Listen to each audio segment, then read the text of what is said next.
Bon, bonjour tout le monde, merci d'être là. On va discuter de tests, en effet, on va voir ce que ça veut dire. Ça veut dire plein de choses et plein d'autres choses aussi. Je vais. Alors, est-ce que. C'est bon, merci. Donc, je me présente un petit peu. J'ai passé 2 slides, non? Non, c'est bon.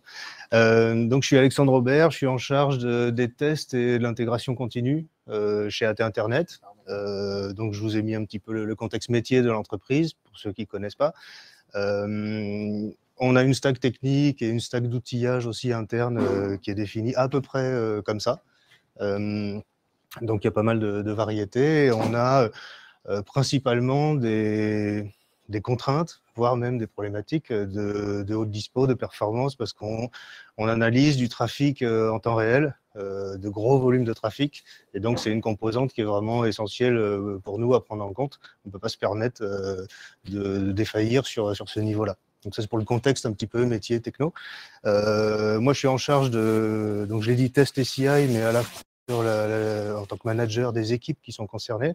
Alors, je parle d'équipe, mais c'est plutôt une communauté, finalement, côté test, puisque chacun est embarqué dans une équipe agile, collègue développeur. Je vais en parler un peu plus tard. Et aussi en termes de stratégie, définition de la stratégie au niveau de l'entreprise et mise en œuvre. Comment on aborde les tests, qu'est-ce qu'on en fait, pourquoi on le fait, comment on le fait. Et pareil pour la CI, intégration continue. Et voilà, donc je suis en charge de ces choses-là chez AT Internet.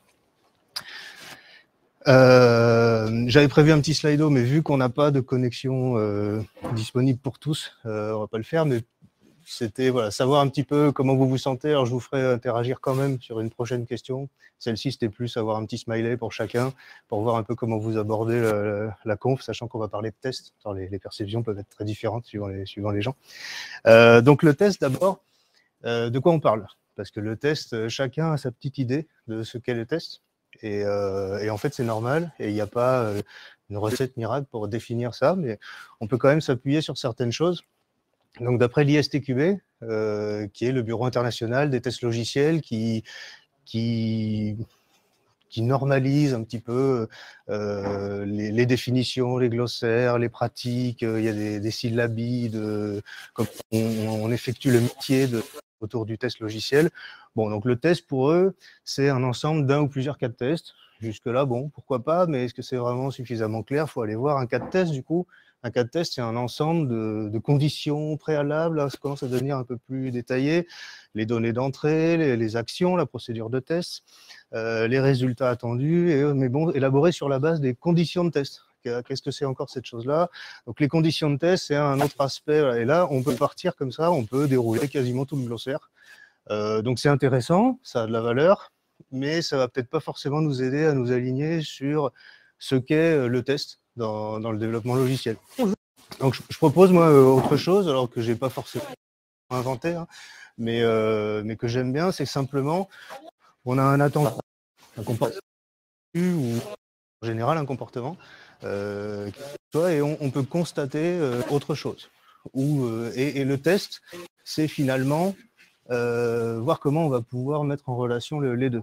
Donc l'attendu, suivant les formes, en agilité, aussi dans d'autres façons de faire du logiciel. Ça peut être un cahier technique de spécification, ça peut être une user story, ça peut être une épique, ça peut être quelque chose de normatif, où là j'ai représenté une ISO, mais ça peut être aussi l'utilisateur simplement qui s'attend à avoir un comportement.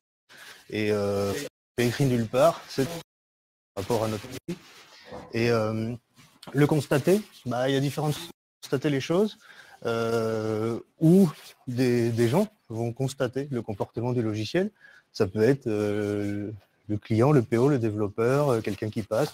On a un constat qui est fait sur comme ça. Ça peut être des machines, des robots, des automatismes, des scripts. Donc là, ça permet de constater plus rapidement. Et le test, c'est voir quel est le gap éventuel entre ce qu'on attend et ce qu'on constate. Et puis, on a un statut. Voilà. C'est OK ou c'est pas OK. Donc le test, moi je le définis finalement assez simplement comme ça, c'est beaucoup de choses derrière, mais on pourrait se dire que quel que soit notre contexte et notre façon d'aborder le test, que ce soit sur la base d'éléments qui peuvent être très différents suivant les façons de travailler en entreprise, ou, et aussi sur la manière de constater les choses. On peut avoir des façons très différentes de faire, des approches stratégiques différentes. On va toujours chercher à avoir ce statut sur est-ce que c'est bon ou c'est pas bon. Est-ce qu'on a testé? Oui, alors c'est bon. Il faut se méfier de cette chose-là. Est-ce que quelqu'un connaît, enfin, c'est pourquoi j'ai mis ici une part de pastèque? Oui, c'est ça. C'est un bon indicateur de test, c'est que c'est vert dehors en apparence, mais si on creuse un peu, c'est rouge. Donc ça, on a tous vécu ça aussi à un moment. Donc il faut faire attention aux résultats de test, il faut que ce soit fiable aussi. Donc ça, c'est pour la définition autour de la notion de test que je donnerai. Alors après, la question, c'est, du coup, on teste quand? Parce qu'on veut constater un comportement, il faut le connaître et pouvoir éprouver justement le produit, l'objet de test, comme on dit, le système under test. Donc on teste quand? Il y a différentes options. Jamais. Alors pourquoi jamais? Simplement parce qu'on n'a pas le temps, c'est trop cher, ou il n'y a pas besoin, parce qu'on a bien fait attention. Donc c'est des choses qui existent encore aujourd'hui dans énormément d'équipes, d'entreprises, que ce soit à titre individuel ou plus global. Cette idée-là, elle n'est jamais très très loin. C'est tellement facile de penser ça. Bon, en général, il peut se passer un truc dans ce genre-là. Ça marche pas toujours. C'est vraiment la roulette. L'approche, c'est de dire qu'on va tester quand même un peu plus tôt que jamais. C'est quand on livre. Content. En fait, on va demander au client si on a bien fait de ne pas investir plus, puisque c'est bon, il est content. C'est aussi ça la qualité d'un logiciel, hein, c'est l'aptitude à satisfaire le client, quelle que soit la manière. Donc finalement, l'investissement minimal, c'est le client est content tout de suite, c'est chouette. Bon, ça peut aussi finir, le client appelle le support, et là, on enclenche une série de coûts pour l'entreprise qui est, bon, on a joué, on a perdu ou on a gagné, ça dépend, c'est une approche stratégique. On peut se dire un peu plus prudent, on va essayer d'éviter le côté support parce qu'en fait, on est deux dans l'entreprise et on n'a pas le temps. Donc on va tester pour la release. On va faire alors une testa fiesta, une grande recette. On va externaliser ça dans une entreprise qui va le faire pour nous en lui fournissant les attendus et puis le projet. Comme ça, ils vont nous fournir, eux, les constater. Et on va voilà, éventuellement internaliser ça quand même avec une équipe de validation, mais qui est quand même extérieure à la phase de développement. Et c'est une bonne idée de se dire qu'on va valider ça. Donc quand vous me dites hein, si c'est pas bon, on verra. Donc tester pour la release, il y a une prise de risque aussi, c'est d'arriver à ça. C'est en gros tout le monde est content, on est tout proche de releaser, c'est aujourd'hui. Là, tout le monde est arrivé comme il faut de bonne heure en disant allez, aujourd'hui c'est le grand jour, mais il y a un rapport de test qui vient d'arriver, faut reprendre une partie ou la moitié. Donc c'est aussi un risque. On peut aller encore plus en amont, c'est de dire avant la DOD, la définition du fini, definition of done. Donc on intègre au fait de dire c'est done quelque chose autour du test. Donc ça peut être le product owner, ça peut être qui le fait, ça peut être dans une colonne tout test, dans les différentes formes que ça peut prendre. Ça peut être le testeur ou la testeuse dans l'équipe, qui soit chargé de tests manuels ou d'implémentation de tests automatisés, c'est la même chose. Bon, c'est une possibilité. On peut aussi tester tout le temps. Alors tout le temps, c'est hyper vendeur. Bon, concrètement, comment on fait? Et c'est là où ça mérite d'être un peu plus détaillé. Mais on a des notions qui arrivent un peu plus ces derniers temps, là, le quality engineering, le quality at speed. Donc là, c'est un peu l'idée qui était déjà là il y a quelques années avec la qualité, c'est l'affaire de tous. Donc oui, ça nous a tous fait sourire un jour quand on nous a dit ça. Mais en fait, ça peut être le cas et ça peut marcher. Et c'est pas forcément le lot de certaines personnes à un certain moment du cycle de développement. Donc c'est aussi une option. Ici, donc j'avais un petit slido aussi. Peut-être qu'on peut faire, alors le main levée en remote ne fonctionne pas très bien, mais comme ça, juste rapidement pour ceux qui sont dans la salle, qui est plutôt vers après livraison ou jamais? Ok. Ok, donc personne ici, ou alors on n'ose pas le dire. Ça peut arriver. Ça peut arriver. Ça peut arriver. Qui est sur la validation ou la recette après les développements, mais quand même avant de livrer? Ça peut arriver aussi. Ah, là, on a voilà, quelques personnes concernées, ok. Et à l'échelle de l'incrément de développement, la story, par exemple, elle n'est pas finie tant qu'elle n'est pas testée, passée en non-règle. Ah, donc il y en a un petit peu plus ici. Et tout au long du cycle, chacun prend sa part. Ok, il y en a moins, mais quand même quelques personnes. Donc c'est bien, j'ai l'impression, une médiane qui est plus orientée dans des phases plus vertueuses en termes d'investissement que vers le jamais. Donc on est pas mal. Donc on teste pourquoi. Il faut aussi se demander ça, parce que constater si le comportement attendu est bien ok, bon, bah, c'est bien, mais ça c'est un objectif court terme. Mais finalement, dans quoi on s'inscrit au plus largement? C'est comme le tailleur de pierre, c'est quelqu'un qui passe, vous le connaissez peut-être, mais il croise un tailleur de pierre, il dit « Ah, qu'est-ce que tu fais toi ?» Bah, je taille une pierre. Bon, très bien, il avance un peu. Deuxième tailleur de pierre, il dit « Et toi, qu'est-ce que tu fais ?» Moi, je construis une cathédrale. Bah, c'est une approche différente de pourquoi on fait les choses. Pourtant, ils font la même chose. Donc les tests, ça peut être aussi un peu ça, mais c'est valable pour n'importe quel métier. Donc pourquoi on teste? Forcément, on teste pour, à la fin, rendre le client content. Alors oui, c'est pour faire du business aussi, hein, on ne va pas se le cacher, mais si le client est content, tout est gagné. Pour ça, historiquement, on a les tests, on cherche des bugs, c'est la première chose qu'on fait, mais aussi on s'intéresse aux aspects non fonctionnels, donc la performance, la charge, on peut faire ce genre de test-là. On peut aussi avoir des objectifs indirects pour obtenir une certification, pour se conformer à une loi. Des fois, on n'a pas le choix. Il faut absolument être conforme aux lois dans l'aéronautique, dans le bancaire, les assurances, choses comme ça. Il y a des contraintes légales. Et on peut aussi avoir comme objectif intermédiaire, pourquoi pas, d'avoir des développeurs contents, des product owners contents, et globalement des gens contents dans notre entreprise, des employés contents. Ça va aussi servir le client. Alors, il y a parfois certaines structures dans lesquelles le lien ici n'a pas franchement été encore bien intégré, mais ça peut marcher. Et du coup, pour ces objectifs intermédiaires, on va faire des tests liés à la sécurité, par exemple, pour l'ISO 27001, mais ça peut être d'autres choses. Et là, c'est la loi ou les normes qui les décrivent, donc on n'a pas le choix, on s'y conforme. En général, il y a assez peu de place pour la créativité sur cette partie-là. Par contre, pour rendre le développeur content, on peut faire un certain nombre de choses.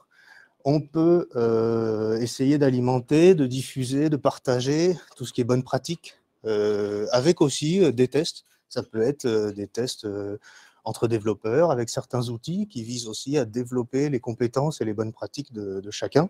On peut assurer des formations, on peut informer par des mécaniques de test ici automatisées, souvent, informer chacun qu'il vient de casser quelque chose dans les attendus du produit, la non-régression, avec un feedback instantané le plus possible. Ça, c'est des tests sur lesquels on peut investir et la rentabilité de cette chose-là est très importante. Mais d'abord, ça va permettre aux développeurs de travailler dans un cadre de confiance dans lequel il va savoir tout de suite s'il a cassé quelque chose. Et ça, c'est un grand confort quand on développe, de ne pas juste se faire confiance, mais avoir un feedback qui dit « oui, c'est bon, tu n'as rien pété ». Ou alors, si c'est le cas, il faut corriger tout de suite, c'est moins cher que plus tard. Et pour le product owner, il y a des avantages aussi à avancer sur les tests à différents niveaux du cycle. C'est déjà de contractualiser avec son équipe par la définition du fini, par exemple. On a une notion de confiance qui va s'installer en disant « Ok, quand vous dites c'est done, ça inclut quel genre de choses, y compris des tests à différents niveaux. Et si ça, c'est contractualisé, le product owner va être content, parce qu'il sait que la story est done. Au niveau confiance, c'est bon, mais ça va permettre aussi petit à petit de tenir les délais, d'accélérer les livraisons, parce qu'on sait mieux quand on a cassé quelque chose, on répare tout de suite. Donc tout ça, c'est un cercle vertueux. On peut servir ces objectifs intermédiaires aussi en vue de rendre le client content. Alors si on se place d'un point de vue cycle de développement, en général, on est plutôt dans ce sens-là. Au début, on peut essayer de viser de rendre un peu content le développeur. Le product owner arrive juste après, puisque lui, il est déjà sous la prévision des livraisons. Et puis ensuite, il y a les aspects légaux normatifs et le client qui est toujours en bout de chaîne. Alors, on peut l'introduire, le client, sur chaque itération, dans les démos, etc. Enfin, le feedback-driven development et différentes choses. Ce n'est pas forcément le client qui découvre quelque chose en arrivant à la fin. Mais on est sur cette orientation-là où on investit en amont le plus possible. À ce moment-là, on assume ces investissements, ou on ne le fait pas et on prend le risque de subir des coûts qui peuvent aller avec si on n'a pas fait les investissements nécessaires. On a aussi un aspect plus humain cette fois-ci. Plus on s'approche de la fin du cycle, plus on a des gens qui vont être amenés à être pas trop responsables parce qu'il y a quelqu'un derrière qui va de toute façon s'occuper de vérifier, de passer le balai, il y a le client qui fera un ticket au support. Et plus on investit en amont sur ces pratiques-là, plus on va avoir chacun en autonomie et en responsabilité dans son métier par son angle de vue sur la qualité du produit. Et curieusement, enfin, ou pas curieusement, mais dans l'histoire un peu des tests, alors j'ai noté quelques moments clés. Globalement, dans les années 90, c'était ça marche. Donc en fait, on constate que ça marche, c'est super. Un peu plus tard, il y a les différents courants de extreme programming, manifeste agile, etc. On s'est dit, on va faire du working software plutôt que du software bien documenté, les valeurs agiles, etc. On a commencé à s'intéresser à la chose. Et puis, on s'est dit, finalement, il n'y a pas si longtemps, moi je mettrais un peu la charnière vers le management 3.0, début des années 2010, avec se dire, tiens, les gens, ça compte, et si on a des gens autonomes, responsables, impliqués, à qui on donne un bon cadre de travail, on va pouvoir avoir des logiciels de meilleure qualité. Donc on s'est intéressé de plus en plus à des actions en amont du cycle de développement. Aujourd'hui, on est dans une ère du développement logiciel où les développeurs peuvent choisir leur entreprise localement ou à l'international avec le remote qui se développe de plus en plus. Et donc, en fait, on parle vraiment de développeur experience, de quality engineering, de cadre dans lequel on évolue avec des notions qui sont aussi un peu nouvelles. Avec les topologies d'équipe, les reformations d'équipe, l'organisation agile et toutes ces choses-là. Donc en fait, plus on avance, plus on se rend compte que si on descend, et c'est ce que disait Anne tout à l'heure à la keynote, plus on s'intéresse à chacun, à ceux qui font, et puis plus ça va performer toute cette chose-là, plutôt que d'essayer de constater combien ça performe ou pas une fois que c'est terminé, quoi. Donc, petit retour de ce qu'on a fait chez Internet. On a vécu un peu la même vie que plein d'entreprises et on est encore en chemin, bien sûr. Donc, Internet s'était fondé en 96. Globalement, il ne s'est rien passé jusqu'au niveau du test jusqu'en 2015 à peu près. Donc, c'est quand même pas mal. Ça a vécu. Et alors après, je dis rien, mais il y avait quand même des développeurs qui étaient plus ou moins sensibles aux pratiques de tests unitaires, des choses comme ça. Mais en tout cas, pas de stratégie d'entreprise. Le test dans l'entreprise, ce n'était pas un sujet. Qu'est-ce que vous faites comme test? Comme quoi? Voilà, c'était vraiment un sujet bizarre. Donc, on a commencé avec beaucoup de bugs en prod. C'est pour ça que du coup, on s'est mis à s'intéresser au sujet. Les tests, c'est quoi? Comme je vous l'ai dit, et quelle stratégie? Pas vraiment de stratégie, quoi. Donc, premier truc, on chasse les bugs en prod directement, parce que c'est là qu'ils font le plus mal. Et on a saigné un peu, ça c'est l'encours, c'est un véritable graphe de 2015, là. C'est l'encours de tickets d'exploitation qu'on avait. Donc on a tout arrêté, on a fait un stop the line, on a mis tout le monde, on a épongé ça, et ensuite on a maintenu le niveau un peu plus bas, parce que c'était l'enfer. On a formé les gens, les développeurs, mais aussi étendu la culture auprès des managers, de la direction, de savoir pourquoi on voulait avancer sur ce sujet-là. Globalement, quand on montre les coûts subis en fin de cycle, c'est assez facile d'argumenter pour dire qu'il faut investir. Quand on est à ce stade-là, l'argument est bien reçu. Si c'est attention, on va subir des coûts, mais vous ne les voyez pas encore, c'est plus difficile à négocier. Quand ils sont là, c'est un bon point d'appui. Et donc, on définit une stratégie, cycle de développement, les différents niveaux de test, qu'est-ce qu'on va faire, comment on va le faire, et des serveurs internes, etc. Enfin, on met en place des moyens pour pouvoir assumer cette stratégie. Donc, on essaye de soigner un peu les gens qui travaillent ici et de viser un client content parce que ça commence à chauffer un peu à cause de tous les bugs en prod. Là, c'est pas terrible. Et on est par là au niveau des coûts. Je disais, on subit des coûts, on les regarde, c'est pas confortable et on se dit oh, qu'est-ce qu'on fait?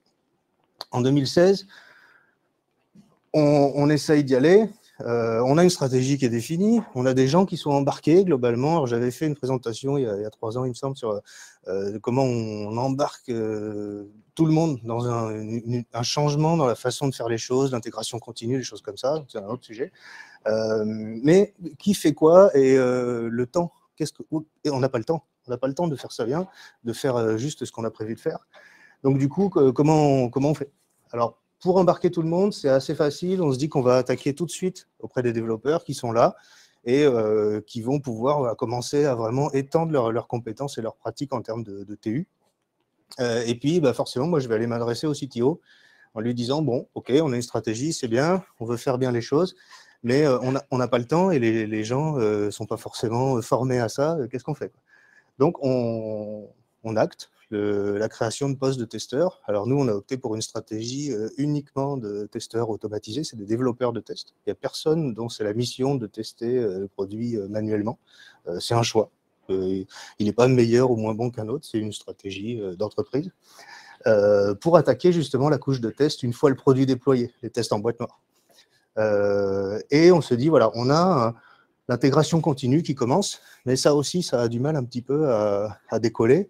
Mais le sujet du test, justement, va pouvoir servir à mettre en place, parce que quand on a les tests unitaires, il faut pouvoir en avoir des résultats en continu, donc il faut des mécaniques d'intégration continue, et finalement, les deux sujets se servent l'un l'autre. C'est pour ça aussi que je m'occupe des deux parties, parce qu'en fait, ça a du sens de faire converger tout ça.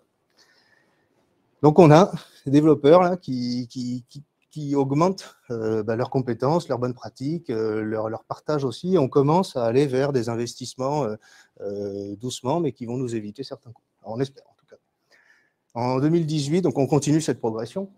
En 2018, on se rend compte qu'on a eu une intégration continue et des niveaux de test qui sont encore pas assez en place. On a 3 testeurs dans les équipes, mais on a 9 équipes. Donc, il y a quelque chose qui coince. Et on a les testeurs, comme je l'ai dit tout à l'heure rapidement, qui sont embarqués dans les équipes de développement. Pas d'équipe test ou d'équipe validation à côté. Ça aussi, c'est un choix d'organisation stratégique. On fait comme ça, on fait autrement. Chacun est libre. L'essentiel, c'est de savoir pourquoi on choisit telle ou telle stratégie et pas une autre. Donc, pour compléter les mises en place qui nous coûtent quand même cher dans les projets d'intégration continue, toute la mise en place du tuyau de livraison qui va nous permettre d'accélérer ensuite, on définit des objectifs. Alors, on n'est pas sur des OKR proprement dit.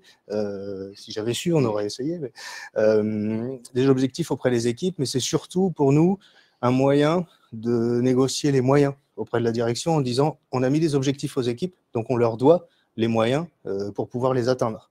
On ne peut pas dire vous allez mettre en place une intégration continue qui va vous donner un feedback en moins de 20 secondes quand vous poussez une ligne de code si on ne laisse pas le temps d'implémenter les mécaniques.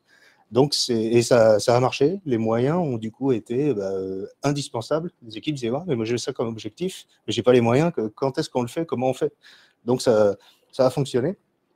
Et du coup, on a une couverture progressive un peu de toute la pyramide avec des gens dans les équipes pour le test, des mécaniques qui sont en place pour orchestrer tout ça.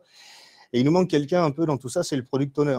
Là, on est dans les faisans vraiment de l'implémentation des stories. Le product owner, lui, il dit, mais moi, quand même, vous investissez sur des objectifs de CI et de test, mais moi, j'ai moins de stories qui sortent. Alors, on dit, oui, mais elles sont de meilleure qualité, il y a moins de retours, on commence à avoir un peu moins d'exploit. Oui, mais bon, quand même, ça prend du temps, tout ça, et j'attends un peu les fruits. Et c'est le genre de choses dont on cueille les fruits un peu plus tard. C'est jamais immédiat. Donc, on a, au niveau du client, c'est bon, on a stabilisé le truc. Bon, ça a quand même pris 3 ans, on va dire. Et au niveau des développeurs, on n'est pas encore dans un cadre idéal, mais on a progressé sur pas mal de choses et il y a un feedback sur le travail qui est effectué au quotidien, donc ça, c'est déjà plus confortable. On investit encore un peu plus. 2020, donc on n'est plus très loin d'aujourd'hui. On a une intégration continue complètement en place. On a tout le monde autour de la table, y compris le PO, dans ces discussions autour du test. Et on a des stratégies de test par projet. Donc ça, c'est par exemple sur un projet réel, une représentation des niveaux de test qui sont attendus, de la stratégie de test qui avait été établie avec le PO. Tout ce qui est qualité du code et test unitaire, pas d'impasse. Alors, il se trouve qu'on a une équipe, là, un composant, on va dire, dans le produit, qui a eu des soucis sur des mises en place, des choses comme ça. Donc, on a un statut, mais en tout cas, stratégiquement, aucune impasse. Sur la partie test système, on peut choisir d'avoir certains tests automatisés d'interface, d'API, sur certains composants. Là, il y a le back-end, différents produits qui s'appellent avec des noms internes. Et puis, l'interface, par exemple, elle, on ne va pas la tester en test automatisé parce que trop cher, il n'y a pas les compétences dans cette équipe pour mettre ça en place. Et on voit que le risque avec le PO est suffisamment acceptable. Donc, on va choisir de monter directement sur des tests automatisés en intégration entre différents composants. Et on a une stratégie jusqu'à la recette du PO qui, elle, est manuelle, mais son but, c'est plus d'aller trouver des bugs, c'est juste de constater que tout est OK. Donc, c'est plus pour se rassurer que vraiment pour compléter la qualité du produit. Donc, stratégie par projet. Des fois, on va prendre plus ou moins de risques suivant les projets. Il n'y a aucun souci avec ça. On peut faire des grosses impasses. Merci. On a 5 testeurs. On a une couverture fonctionnelle des tests qui augmente au cours du temps, bon, forcément. On a les définitions du fini qui sont plus étoffées. On a les devs qui font des revues de code, le pair programming, des pratiques qui servent aussi la qualité et qui sont des formes de test. Et le PO qui prend son rôle dans le cycle avec ici, c'est les actions. Là, le PO, il est en entrée du sprint avec la définition des critères d'acceptation. Et puis, en sortie de sprint, il va simplement faire son acceptation. Les développeurs et les testeurs se passent un peu la main sur les différentes activités de test, qualité de code, TU, TI, les scripts de déploiement, de CI. Et au niveau des testeurs, c'est test système automatisé, interface, API, test d'intégration de système entre équipes, etc., voire du end-to-end automatisé aussi, forcément un peu moins, parce que c'est plus coûteux. Mais on a tout le monde qui... Alors voilà, j'aurais pu zoomer d'abord le schéma. Donc chacun prend son rôle en fait dans le sprint. On n'a pas tout le dev et puis le test à la fin. Et donc, on poursuit les investissements. On arrive, a priori, alors il faudrait leur demander, certains développeurs arrivent à être satisfaits du coup de ce qui sort. Il y a moins d'incertitudes, moins de doutes sur les sorties, moins d'effets. Ah, c'est tout cassé, oui, c'est ce que tu as fait il y a 15 jours. Oh, qu'est-ce que j'ai fait il y a 15 jours? Pour moi, c'était fini. Et donc, on investit toujours un peu plus et on arrive de plus en plus à diffuser la responsabilité. Voilà. Pendant plusieurs années, quand j'ai parlé de tests, on m'a dit vois ça avec les testeurs, ou vois ça avec qui tu veux, mais pas avec moi. Là, de plus en plus, c'est OK, quelle est ma part dans tout ça? Et chacun peut se dire oui, et moi, j'ai quel rôle à jouer là-dedans? Donc ça commence à être vraiment intéressant.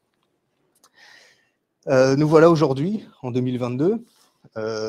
Donc on a des équipes, alors je vous ai vendu un peu le rêve aussi, on a des problèmes aussi, je vais vous en parler, avec des devs, des testeurs, des PO qui sont compétents et informés sur les questions de test, sensibilisés sur les risques qui peuvent être pris, les investissements que ça peut représenter. Alors forcément, il y a des équilibres à trouver, et puis suivant les personnes, ça va être plus ou moins actif, on va dire.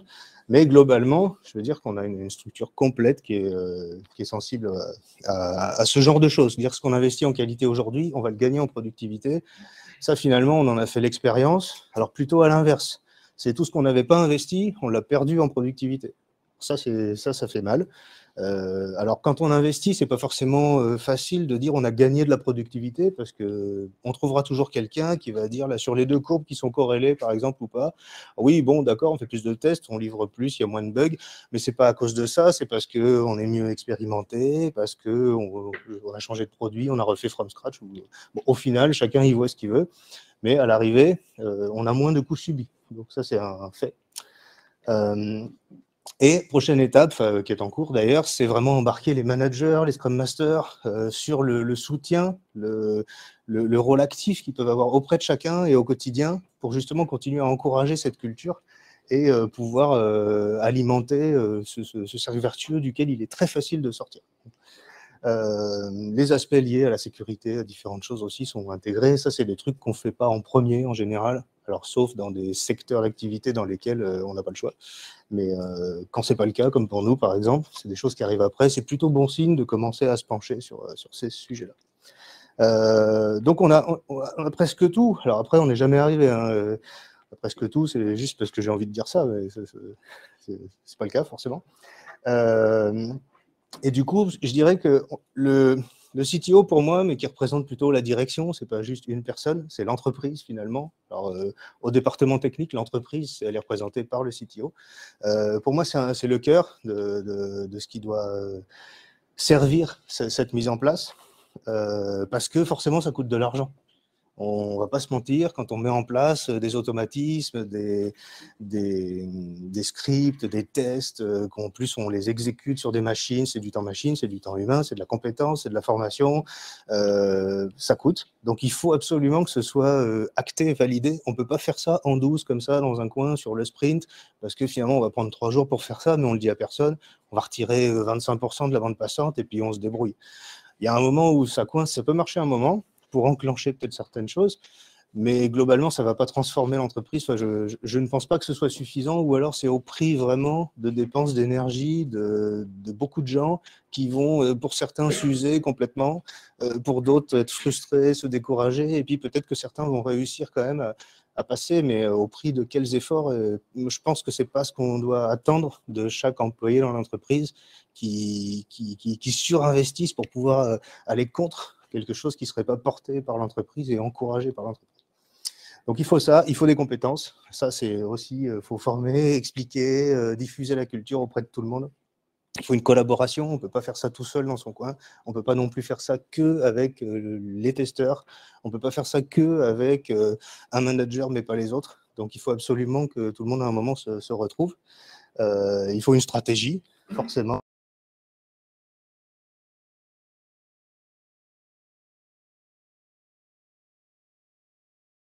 Bon, ok, si ce n'est pas un peu structuré, ça va être compliqué à mettre en œuvre. Et au final, dans les difficultés principales qu'on peut rencontrer, parce qu'il y en a aussi, et tout n'est pas rose tout le temps chez Internet, comme dans toutes les autres entreprises, le plus difficile, d'après moi, dans ce qui s'est passé, c'est de pouvoir négocier les investissements, et surtout de négocier qu'on va continuer à investir. Au début, quand on ne fait rien, on part d'un investissement zéro à quelque chose qui va coûter finalement infiniment plus d'argent, puisque même si ce n'est pas énorme, c'est infiniment plus que zéro. Et donc, il faut négocier ça, ce n'est pas forcément simple. Il faut réussir à toucher tous les interlocuteurs. Alors en général, les développeurs qui souffrent au quotidien de la pression, du manque de qualité, de l'exploit du client tout rouge qui n'est pas content, et c'est maintenant tout de suite, il faut réparer, alors qu'en plus on a une story à faire pour demain. Donc là, en général, c'est pas difficile pour les développeurs d'être convaincus qu'il faut investir là-dessus. Au contraire, c'est tout ce que tout le monde demande. Mais il faut que chacun comprenne l'intérêt qu'il y a. Un PO, il va comprendre que petit à petit, il va avoir des livraisons plus fiables, plus fréquentes, plus importantes. Même un directeur marketing qui n'est pas dans l'équipe technique, ben en fait, il va mieux tenir ses promesses aux clients, il va moins râler parce qu'il y a 6 mois de retard. Et au support, c'est pareil, ça va être moins l'enfer pour les gens qui travaillent au support. Donc, il faut convaincre chacun. Il faut entretenir cette culture. Déjà, diffuser la culture, c'est pas facile. L'entretenir, c'est encore compliqué parce qu'il y a des nouvelles personnes qui arrivent, il y a des changements d'équipe, etc. Il y a des changements de produits, des changements de stratégie.